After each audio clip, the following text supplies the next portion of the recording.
Logos ministry या चॅनलमध्ये आपणा सर्वांचे हार्दिक स्वागत आहे। प्रभू येशू ख्रिस्त जो संपूर्ण जगाचा उद्धार करतात, त्याच्या ती पवित्र आणि सामर्थ्यवान नावाने मी ॲलन लोबो आपणा सर्वांना शुभेच्छा देत आहे। हे चॅनल सबस्क्राइब करणाऱ्या सर्वांची मी हृदयपूर्वक आभारी आहे।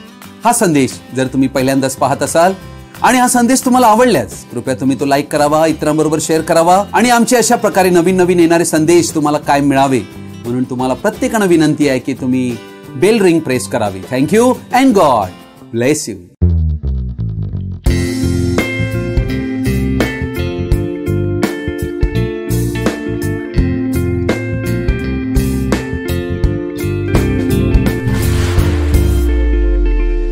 प्रियजनो, आज आम्ही एका महत्त्वाच्या विषयाकडे आपलं लक्ष लावणार आहोत आणि आपणा सर्वांचे लक्ष त्या संदेशाकडे मी वेधू इच्छितो। द मेसेज ऑफ रिकन्सिलिएशन, अर्थात समेटाचा संदेश। प्रियजनो हो, हा संदेश अतिशय महत्त्वाचा संदेश आहे आम्हा सर्व ख्रिस्ती व्यक्तींसाठी। म्हणून आपण प्रत्येकांना मी विनंती करीतो की हा संदेश आपण सर्व जणांनी आवर्जून शेवटपर्यंत पाहावा। God bless you. करंथीकरास दुसरे पत्र याचा 5वा अध्याय याचं वचन मी 16 पासून 21 पर्यंत देवाच्या पवित्र शास्त्र बायबल यामधून वाचत आहे। तर मग आतापासून आम्ही कोणाला देहदृष्ट्या ओळखीत नाही, आणि जरी आम्ही ख्रिस्ताला देहदृष्ट्या ओळखले होते तरी आता यापुढे त्याला तसे ओळखीत नाही। म्हणून जर कोणी ख्रिस्ताच्या ठाई असेल तर तो नवी उत्पत्ती आहे, जुने ते होऊन गेले, पहा ते नवे झाले आहे। ही सगळी देवाची करणी आहे। त्याने स्वतः बरोबर आपला समेट ख्रिस्ताच्या द्वारे केला आणि समेटाची सेवा आम्हाला दिली, म्हणजे जगांतील लोकांची पातके त्यांच्याकडे न मोजता देव ख्रिस्तामध्ये स्वतः बरोबर जगाचा समेट करीत होता आणि त्याने आपल्याकडे समेटाचे वचन सोपवून दिले। म्हणून देव आम्हाकडून विनवीत असल्यासारखे आम्ही ख्रिस्ताच्या वतीने वकिली करीतो। देवाबरोबर समेट केलेले असे तुम्ही व्हा, अशी आम्ही ख्रिस्ताच्या वतीने विनंती करीतो। ज्याला पाप ठाऊक नव्हते त्याला त्याने तुमच्या आमच्या करिता पाप असे केले, यासाठी की आपण त्याच्या ठाई देवाचे नीतिमत्व असे व्हावे। आमेन। प्रभू या वाचलेल्या पवित्र वचनावर आपला स्वर्गीय आशीर्वाद देव आणि आम्हा सर्वांना या वचनांनी तो आशीर्वादित करो। आमेन। प्रियजन हो, आज आम्ही समेटाचा संदेश म्हणजे मेल मिलाप या संदेशावर आम्ही अभ्यास करणार आहोत। हा संदेश अतिशय महत्त्वाचा संदेश आहे। याविषयी वास्तविकता आम्हाला प्रथम समजून घेणं फार गरजेचे आहे, ज्याविषयी बायबल आम्हाला स्पष्ट करीते की या जगात विश्व निर्माण करत्यापासून मनुष्य जात ही पूर्णतः विभक्त झाली, अलग झाली। ज्या जिवंत देवाने मनुष्याला आपल्या प्रतिरूपात निर्माण केले होते की मनुष्यांची देवाबरोबर सहभागिता व्हावी, नाते संबंध असावे। आदम आणि त्याची पत्नी हव्वा एदेन बागेत जेव्हा होते त्यांची देवाशी सहभागिता होत होती, परंतु देव आणि मनुष्य यांच्यामध्ये पाप आले त्यावेळेला मनुष्यांचे देवाबरोबर असणारे नाते तुटले। पाप हे कारण होते देवाशी सहभागिता तुटण्याचे। पापानेच आम्हाला निर्माणकर्त्या देवापासून विभक्त केले। पापामुळे आदमाला देवापासून लपावे लागले, कारण पापाचा दुष्परिणाम त्याच्या जीवात्मा, शरीर, मन अर्थात आमच्या अस्तित्वाचे सर्व अंग यावर पापाचा दुष्परिणाम झाला। त्यांना याची जाणीव झाली की पापाने त्यांना निर्माणकर्त्या देवापासून विभक्त केले आहे। देवाशी नातं तुटल्या कारणाने देवाशी सहभागिता तुटली, देवाशी असणारा संवाद तुटला आणि मनुष्य एकाकी पडला, आशा रहित बनला, तो भटकू लागला। व देवाशी आम्ही कोणीही मनुष्य स्वतःहून समेट करू शकत नाही, कारण समेट देवाबरोबर करावी अशी इच्छाच आमच्यात नाही। ही खरी वास्तविकता आहे, परंतु देवाशी आमचा समेट होणे ही आमच्या जीवनातील अतिशय महत्त्वाची गोष्ट आहे। आज मनुष्य चर्चचा सदस्य बनविण्याद्वारे त्याला वाटते की मी देवाशी समेट करीन।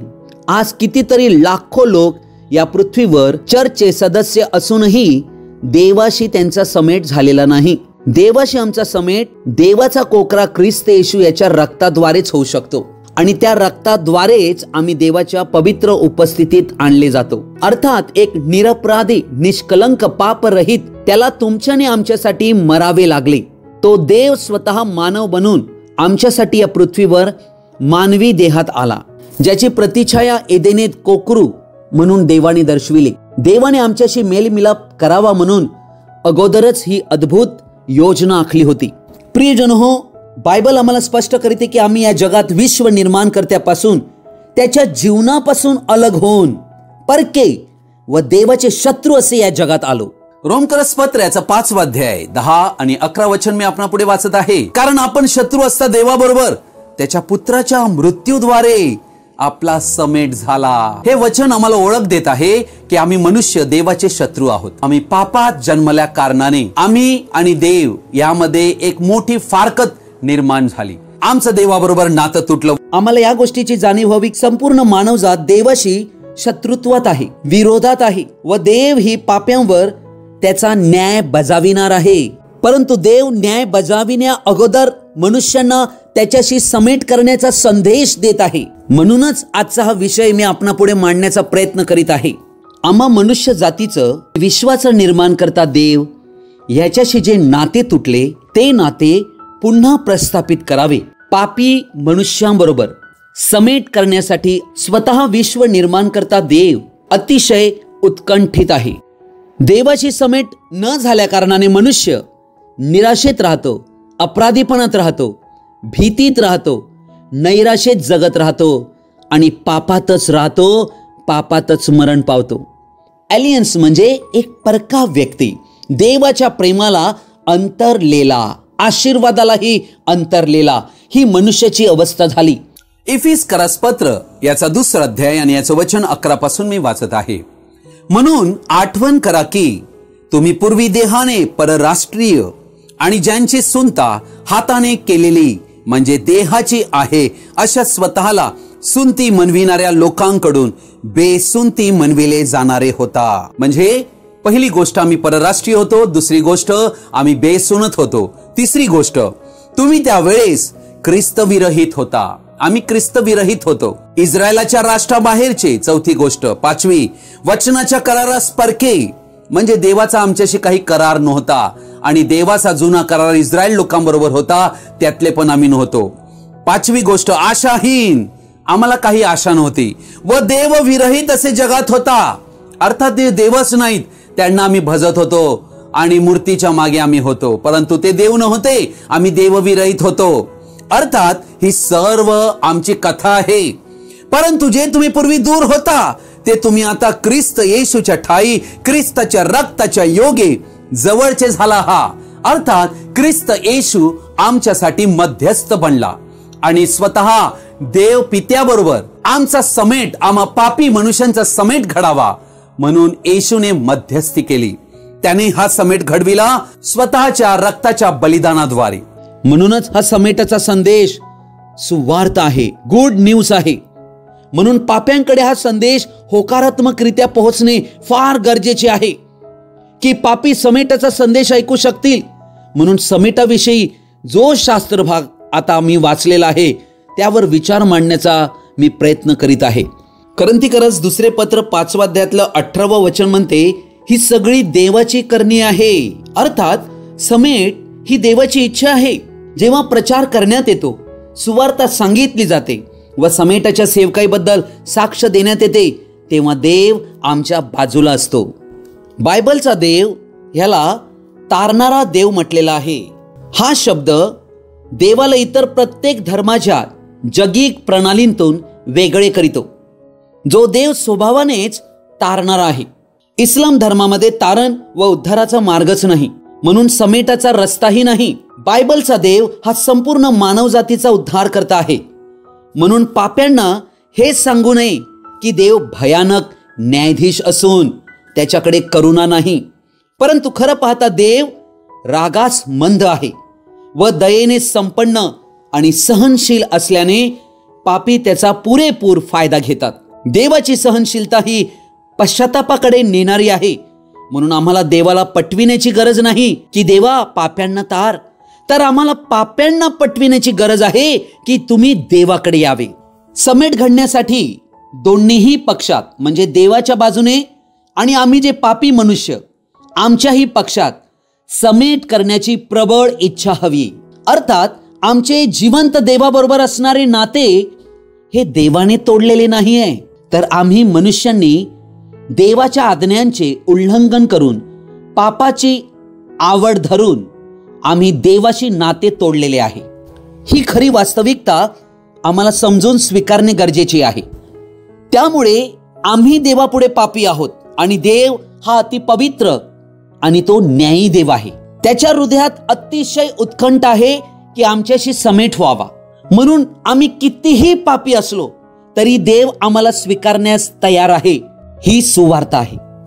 मग समेट कसा होऊ शकतो? समेटाची पहिली कृती ही खरा पश्चाताप ही आहे. लूक शुभवर्तमानाच्या 15व्या अध्यायामध्ये आम्हाला उधळा पुत्र आढळत आहे. अर्थात एका बापाला 2 पुत्र होते आणि त्यापैकी एक धाकटा आपल्या बापाला म्हणाला होता की मला बाबा मालमत्तेचा माझा वाटा मला द्या. तेव्हा त्याने आपल्या मिळकतीची त्यांच्यात वाटणी केली.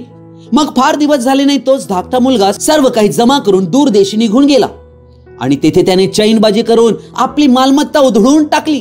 त्याने आपले सर्व खर्चून टाकल्यावर त्या देशात मोठा दुष्काळ पडला. तेव्हा त्याला अडचण पडू लागली. मग तो त्या देशांतील एका रहिवाशाजवळ जाऊन त्याला चिकटून राहिला. त्याने त्याला आपल्या शेतात डुकरे चारावयास पाठविले. तेव्हा डुकरे खात असत. त्यांतल्या शेंगा तरी खाऊन पोट भरावे अशी त्याला फार इच्छा होई. त्याला कोणी काही देत नसे. नंतर तो शुद्धीवर येऊन म्हणाला. आता पहा, ही अवस्था आणि हे चित्र आम्हा पापी मनुष्यांचं आहे. आमच्याशी देवाचं नातं कसं तुटलं. देव जो आमचा पिता बाप त्याच्यापासून आम्ही कसे अलग झालो आमच्या दुष्कृत्यामुळे, आमच्या चुकीच्या निर्णयामुळे. परंतु शुद्धीवर येणं फार गरजेचं आहे. आणि शुद्धीवर जेव्हा तो आला तेव्हा काय झालेलं आहे, तेव्हा त्याला आठवलेलं आहे माझ्या बापाच्या कितीतरी मोलकऱ्यांस भाकरीची रेलचेल आहे आणि मी तर इथे भुकेने मरतो आहे. मी उठून आपल्या बापाकडे जाईन व त्याला म्हणेन, बाबा मी स्वर्गाविरुद्ध व तुमच्या विरुद्ध पाप केले आहे. आता तुमचा मुलगा मनवून घेण्यास मी योग्य नाही. मला एका मोलकऱ्याप्रमाणे ठेवा. प्रियजन हो, या ठिकाणी हा मुलगा बापापासून दूर आहे आणि तो आता भ्रांतीतून बाहेर आलेला आहे. तो शुद्धीवर आलेला आहे आणि त्याला आता कळत आहे, त्याला खरा पश्चाताप झालेला आहे. खरा पश्चाताप ही समेटाची पहिली कृती आहे. अर्थात अपराध करणाऱ्याची इच्छा हवी की त्याने ज्याच्या विरुद्ध अपराध केला आहे त्याला कबुली द्यावी व आपल्या अपराधांची व त्यामुळे जे क्लेश त्याने दिले आहेत निर्माणकर्त्याला त्याची पोचपावती त्याला द्यावी खऱ्या आणि प्रामाणिक हृदयाने. अर्थात समेटामध्ये ज्याला रस आहे त्याच्याकडे नम्रता, प्रामाणिकपणा आणि आपल्या पापाबद्दल जबाबदारी हवी, हिशोबीपणा, हे 3 प्रमुख घटक हवेत. तरच खऱ्या पश्चातापाद्वारे पाप क्षमा प्राप्त करण्यात येते. आज काही ख्रिस्ती लोक खरा पश्चाताप नसल्या कारणाने जिवंत देवाकडून पाप क्षमा प्राप्त करू शकत नाहीत. बनावटी पश्चाताप काहीच कामाचा नाही. उधळ्या पुत्राने कबुली दिली की मी स्वर्गाविरुद्ध आणि तुमच्या विरुद्ध पाप केले आहे. ही गोष्ट आम्हा पाप्यांना कळणे गरजेची आहे. आणि आता मी मुलगा मनविण्यास योग्य नाही. मला एका मोलकऱ्याप्रमाणे ठेवा. अर्थात स्वतःला किती नम्र केलेला आहे. मग तो उठून आपल्या बापाकडे गेला. हीच गोष्ट आहे आज आमचा स्वर्गीय पिता आमची वाट पाहत आहे. तो दूर आहे तोच त्याच्या बापाने त्याला पाहिले आणि त्याला त्याचा कळवळा आला. प्रियजन हो, माफी करण्याची तयारी हा समेटाचा दुसरा प्रमुख घटक आहे आणि हा घटक स्वयं जिवंत देवामध्ये आहे. आमचे काम खरा पश्चाताप करून पाप कबुली देऊन त्याच्याकडे खऱ्या नम्र हृदयाने त्याच्या पुढे येणे आहे. ईश्वरी दुःख होऊन आम्ही त्याच्याकडे येणे आहे. या दाखल्यामध्ये बापाचं चित्र हे स्वर्गीय पित्याला दर्शवित आहे जो रात्रंदिवस आमची वाट पाहत आहे. त्याला कळवळा आलेला आहे. प्रियजन हो, येथे देव काठी घेऊन उभा राहिलेला नाही की तुमच्याकडून तुमच्या पापांचा हिशोब घ्यावा. येथे उधळा पुत्र जेव्हा बापाला भेटतो तेव्हा काय वचन म्हणते, आणि धावत जाऊन, कोण धावत आहे? बाप. हे स्वर्गीय पित्याला दर्शविलेलं आहे.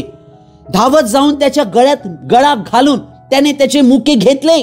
मुलगा त्याला म्हणाला, बाबा, मी स्वर्गाविरुद्ध व तुमच्या विरुद्ध पाप केले आहे. देवाला आमच्याकडून हे ऐकायचे आहे. प्रियजन हो, हे आमचं हृदय खऱ्या पश्चातापाकडे जेव्हा येते ना, तेव्हा ते फुटते, तुटते, तेव्हाच खरे अश्रू येतात. नुसते रडून काही फायदा नाही, भावनिक बनून काही होत नाही. खरा पश्चाताप जो देवाकडून मनुष्याला मिळतो तो देवाशी समेट करण्यास प्रमुख घटक ठरतो. आता तुमचा मुलगा म्हणून घेण्यास मी योग्य नाही, माझी योग्यताच नाही, माझी लायकीच नाही, मी पात्र नाही. पहा प्रियजन हो, 2 करिंथ याचा 5वा अध्याय याचं 19 वचन म्हणते, म्हणजे जगांतील लोकांची पातके त्यांच्याकडे न मोजता याचा अर्थ काय? आमच्या पापांचा हिशोब आमच्याकडे देव मोजत नाही. किती अद्भुत गोष्ट ही आहे. अर्थात जो अति पवित्र देव, ज्याला आमच्या प्रत्येक पापांची संपूर्ण जाणीव आहे आणि शिक्षा देण्याचा अधिकार आहे, परंतु शुभवर्तमान पाप क्षमेचा संदेश आम्हाला देतो. देवाशी समेट करण्याचा मार्ग पाप क्षमा प्राप्त करण्याद्वारे आहे. स्तोत्र 32 आणि 51 मध्ये दावीद स्वतः आपले हृदय देवापुढे ओतत आहे. पाप क्षमेसाठी स्तोत्र संहिता 32 अध्याय आणि 51 अध्याय हे पाप क्षमेसाठी तुम्ही आणि आम्ही वाचणं फार गरजेचे आहे. हे दोन्हीही अध्याय एक प्रार्थना आहे. पाप क्षमेसाठी देवाकडे याचना आहे. स्तोत्र 32 मध्ये 5वं वचन म्हणते, मी आपले पाप तुझ्याजवळ कबूल केले. हीच गोष्ट आम्हाला करणे गरजेची आहे. मी आपली अनिती लपवून ठेवली नाही, मी आपले अपराध परमेश्वराजवळ कबूल करीन असे मी म्हणालो, तेव्हा तू मला माझ्या पाप दोषांची क्षमा केली. प्रियजन हो, देव किती समेटासाठी उत्कंठित आहे हे यावरून आम्हाला कळते. स्तोत्र संहिता 103 अध्याय वचन 10 म्हणते, आमच्या पातकांच्या मानाने त्याने आम्हाला शासन केले नाही, त्याने आमच्या दुष्कृत्याच्या मानाने आम्हाला प्रतिफळ दिले नाही. फार सुंदर वचन आहे. देव जर हिशोब घेईल तर आम्हांतील कोणी देवापुढे कदापि न्यायी ठरू शकत नाही. परंतु देवाने आमच्यावर फार प्रेम केले, आमच्या पातकाच्या मानाने आम्हाला शासन केले नाही आणि आमचे दुष्कृत्य त्याच्या मानाने आम्हाला प्रतिफळही दिले नाही. ही केवळ देवाची दया आणि त्याची कृपा आहे. व नवीन करारात आम्हाला आढळते की येशू ख्रिस्त हा पापांची क्षमा देण्यासाठी आला. हीच तर गरज होती ज्याद्वारे जिवंत देवाशी समेट शक्य होतो. देव क्षमा तेव्हा करीतो जेव्हा आम्ही ख्रिस्त येशू कडे येतो. शुभवर्तमान आम्हासाठी देवाच्या राज्याचा दरवाजा उघडतो. म्हणून आमच्या सर्व पापांच्या क्षमेसाठी ख्रिस्त येशूकडे या. तो हर एक पाप क्षमाच नाही करत, पाप मोचन करीतो. वचन म्हणते, कारण आपण शत्रू असता, आपण शत्रू होतो देवाचे, देवाबरोबर त्याच्या पुत्राच्या मृत्यूद्वारे आपला समेट झाला. तर आता समेट झालेला असता त्याच्या जीवनाने आपण विशेष करून तारले जाणार आहोत. देवाचं जे जीवन आहे त्याद्वारे आम्ही तारले जाणार आहोत. अनंत जीवन त्याने आम्हाला दिले आणि त्याद्वारे आम्हाला तारण दिले. 11वं वचन म्हणते, इतकेच केवळ नाही तर ज्याच्याद्वारे समेट ही देणगी आपल्याला आता मिळाली आहे. देणगी म्हणजे काय, तर आम्हाला गिफ्ट दिलेली आहे. लक्षात घ्या. आणि ही समेट, ही देणगी आता आपल्याला मिळाली आहे ते आपल्या प्रभू येशू ख्रिस्ताच्या द्वारे आपण देवाच्या ठाई अभिमान बाळगतो. का अभिमान बाळगतो? कारण हे आम्ही करूच शकत नव्हतो. हे देवाने आमच्यासाठी केलं. आमच्या कर्माचा या मोक्ष प्राप्ती, मुक्ती प्राप्ती, उद्धार यासाठी बिलकुल समावेश नाहीये. 100% कार्य देवाने आमच्यासाठी, आमच्या मुक्तीसाठी केलेलं आहे. आम्ही आमच्या कर्मांवर आधारित राहून मुक्ती कदापि प्राप्त करू शकत नाही. म्हणून आम्हाला अभिमान वाटतो देवाच्या ठाई की देवाचं आमच्यावर अतोनात प्रेम आहे, ज्यामुळे त्याने आमच्याशी समेट केला. देवाने समेट केल्याचा अर्थ काय? स्वर्गातन हात आमच्यासाठी लांब केला आहे की आम्ही त्याला हात द्यावा. एक नवीन नाते देवाबरोबर आमचे निर्माण होणे गरजेचे आहे. ही आहे ती समेटाची सेवकाई. समेटाचा तिसरा घटक हा आहे की देव स्वतः मानव बनून त्याने आमची जागा घेतली. म्हणजे आमच्या वतीने काय ते त्याने केले, त्याचे ते आम्हाला दिले, आमचे ते त्याने घेतले. 2 करिंथ 5व्या अध्यायातलं 21 वचन म्हणते, ज्याला पाप ठाऊक नव्हते त्याला त्याने तुमच्या आमच्या करिता पाप असे केले. अर्थात या ठिकाणी तुमच्या आमच्या वतीने येशूला पाप असे करण्यात आले, यासाठी की आम्ही देवाचे नीतिमत्व बनावे. हेच पाप्यांना न्यायी ठरविते. प्रियजन हो, ही सुवार्ता आहे. पापी मनुष्यांना देवाने न्यायी ठरविलं. हा विचार आमच्या कल्पनेच्या पलीकडे आहे, परंतु ही वास्तविकता आहे. या बायबलची सत्यता आहे की पापी मनुष्याचा देवाने कसा स्वीकार केला आहे. आज अनेक लोक हे अजून समजू शकलेले नाहीत, म्हणून ते कर्मांवर आधारित आहेत आणि आम्ही कर्मांद्वारे तारण, उद्धार, मोक्ष प्राप्त करू शकत नाही, मुक्ती मिळवू शकत नाही. आम्हाला मुक्ती देण्याचे कार्य स्वयं देवाने मानव बनवून केले. हा संदेश आम्हाला कळणे अतिशय महत्वाचा आहे. देवाच्या कोर्टात आम्ही प्रत्येक मनुष्य पापी असल्याने अपराधी म्हणून घोषित केलेले आहोत. परंतु न्यायाधीशाने जर आम्हाला कबुली देऊन उत्तर दिले की तू अपराधी आहेस, परंतु मी तुला माफी देतो, तुझी पापे क्षमा झाली आहेत, तर देव पाप्यांना न्यायी ठरविणारा ठरेल, परंतु न्यायी ठरणार नाही. म्हणून आम्हाला 21 वचनात सांगण्यात आलेलं आहे की ज्याला पाप ठाऊक नव्हते त्याला त्याने तुमच्या आमच्या करिता पाप असे केले. अर्थात 21 वचन म्हणते त्याने त्याला पाप असे केले. ज्याला पाप काय ते ठाऊक नव्हते त्याला देवाने पाप असे केले. ख्रिस्त हा एकमेव व्यक्ती जो या जगात असताना मानव जीवन जगला की त्याच्याद्वारे पाप झालेच नाही. त्याला आमच्या वतीने पाप असे केले गेले. जो निर्दोष, निष्कलंक व पाप्यांपासून वेगळा होता, त्याच्या क्रूसावरील मृत्यूच्या अगोदर त्याने हाक मारली, माझ्या देवा तू माझा त्याग का केला. त्याने आमच्या वतीने, आमच्या जागी, आमच्या पापाचा दंड स्वदेहावर घेऊन संपूर्ण जगाच्या पापांसाठी त्याला दंडित केले. हे आमच्यातील प्रत्येकांसाठी. पेत्र आपल्या पत्रात ह्या प्रकारे लिहितो की त्याने स्वदेही आमचे पाप वाहिले. तर यशया देवाचा संदेश म्हणतो आमची अधर्माची शिक्षा त्याला झाली. हे महान सत्य आहे की सर्व पाप न्यायाखाली येते, दंडाखाली, कारण देव हा न्यायी आहे. पाप्यांनी केलेल्या पापाचा दंड आहेच, परंतु देव स्वतः मानव बनून आम्हा मनुष्यांची पापे स्वतःवर त्याने घेतली. आमच्या पापांचा दंड त्याने स्वदेहावर घेतला. सर्व शिक्षा त्याने स्वतःवर घेतली. तो आमच्यासाठी शापित झाला. येशू ख्रिस्ताला क्रूसावर देव असे वागवित होता की येशू पाप आहे. येशू माझे जीवन जगला, म्हणजे ज्याने कधी पाप केलेच नाही, ज्याला पाप ठाऊक नाही, त्याला जर माझ्या जागी माझ्या पापांची शिक्षा भोगावी लागली व तीही त्याला पाप बनावे लागले. तो क्रूसावरील भयंकर भीतिदायक न्याय होता. 3 तास अंधार पडला होता व ख्रिस्त त्या दशेत आमची संपूर्ण शिक्षा सोसत होता. ख्रिस्त येशूने आमचे ते स्वतःवर घ्यावे व देवाचे ते आम्हाला द्यावे. म्हणजे काय? देवाचे नीतिमत्व आम्हाला प्रदान करावे आणि आमचे पाप स्वतःवर घ्यावे. प्रियजन हो, देव न्यायी असल्या कारणाने व पाप्यांना न्यायी ठरविताना त्याने पापाला दंड दिलाच पाहिजे व त्याने आपल्या पुत्राला हा दंड दिला, यासाठी की त्याने आम्हाला क्षमा करावी व ती कायमची क्षमा करावी, ज्याची किंमत ख्रिस्त येशूने स्वतः चुकविली, कारण ख्रिस्ताने आमचा दंड पूर्ण भरला. आज ही गोष्ट जेव्हा तुमच्या पुढे कळविण्यात येत आहे तेव्हा 2 प्रतिक्रिया यांतून मिळतात.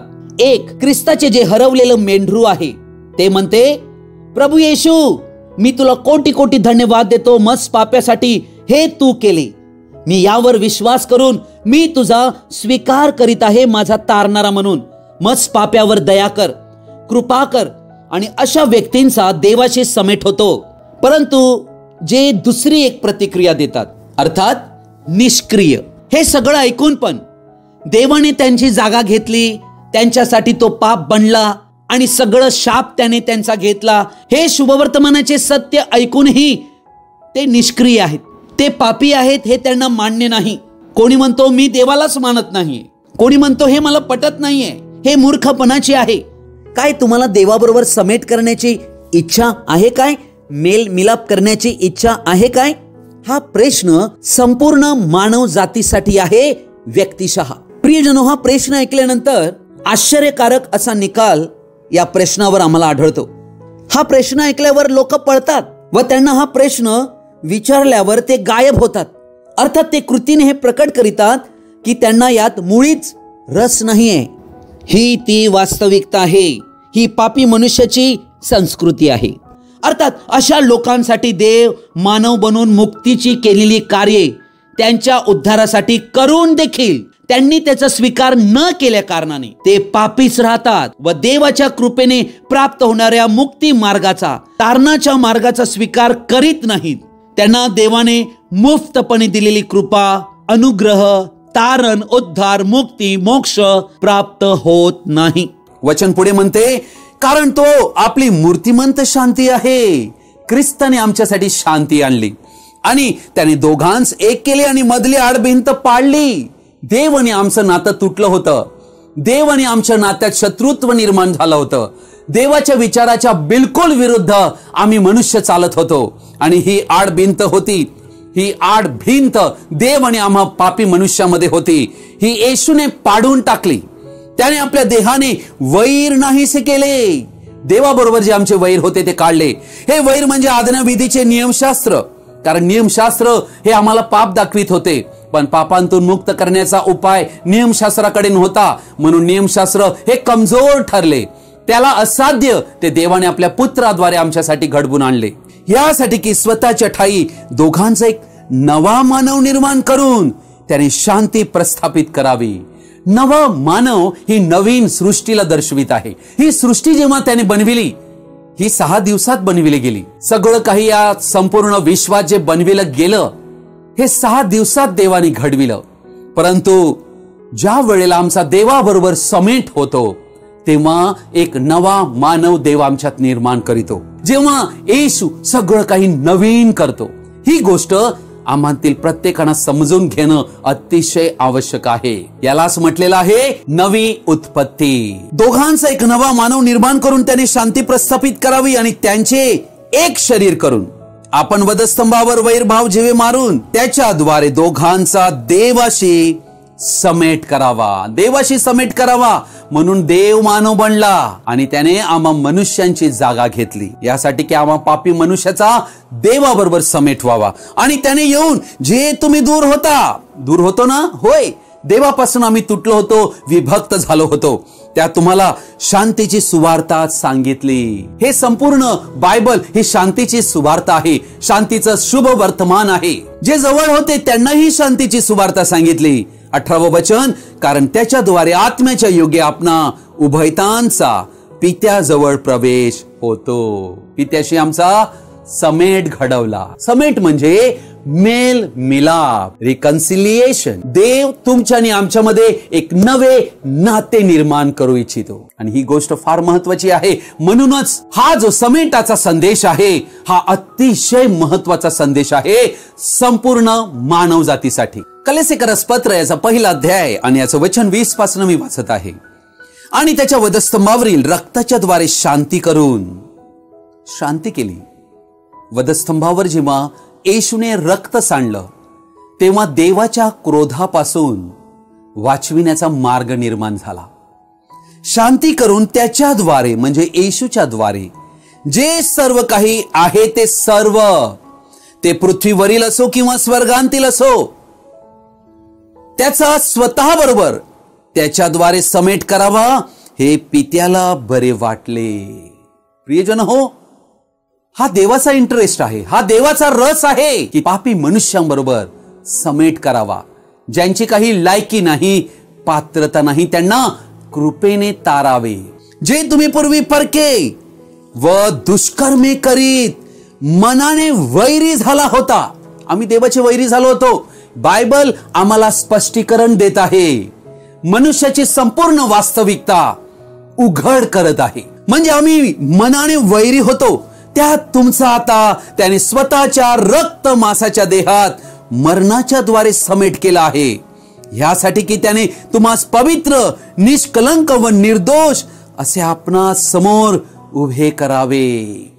आम्हाला पवित्र, निर्दोष आणि निष्कलंक असं देवापुढे उभे करावे म्हणून ख्रिस्ताचं रक्त सांडलं गेलं. संपूर्ण मानव जातीसाठी हे जिवंत देव, विश्व निर्माण करत्या देवाने समेटाचे कार्य केलेले आहे.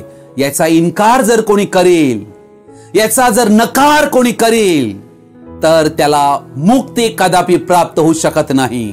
प्रियजन हो, म्हणूनच प्रभू येशू ख्रिस्ताने आमच्यासाठी मुक्तीची सर्व कार्य पूर्ण केली. या कारणामुळेच स्वर्गारोहण होण्यापूर्वी त्याने आज्ञा दिली. मत्ते 28:19 वचन, तेव्हा तुम्ही जाऊन सर्व राष्ट्रांतील लोकांस शिष्य करा. शिष्य करा म्हणजे काय? हा समेटाचा संदेश सर्वांना कळवा. त्या सर्वांना हा संदेश कळवा की मनुष्यानं जिवंत देवाशी समेट करणे गरजेचे आहे. यासाठीच देव मानव बनून आला होता. आणि त्यांना हा संदेश समेटाचा समजल्यावर ते स्वतः समेटाची सेवकाई सुरू करतील. ते शिष्य बनतील. आणि तुम्ही त्यांना संप्रदायाचे, संस्थेचे, संघटनेचे नाही, तर येशू ख्रिस्ताचे शिष्य बनवा. आणि त्यांना पित्याच्या, पुत्राच्या व पवित्र आत्म्याच्या नावाने, एक वचन, प्रभू येशू ख्रिस्त हे देवाचं संपूर्ण नाव आहे. पिता, पुत्र आणि पवित्र आत्म्याचे नाव प्रभू येशू ख्रिस्त आहे.